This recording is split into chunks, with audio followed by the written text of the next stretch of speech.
First, start by placing it in the freezer. Wait for a few hours.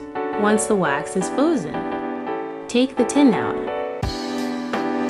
The cold will cause the wax to contract and become easier to remove.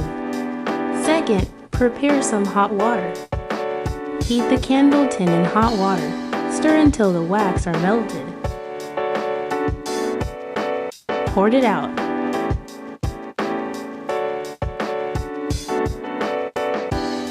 Then use a paper towel to wipe away any remaining wax residue.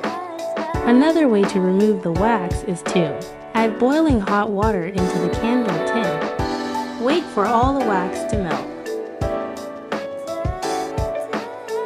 Use a butter knife or a spoon to gently pry the wax away.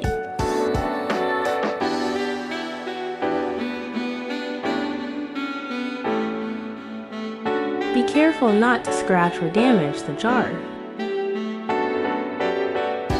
Pour out the remaining water and wax. Use cloth to clean the interior thoroughly. And now you have a clean, reusable jar.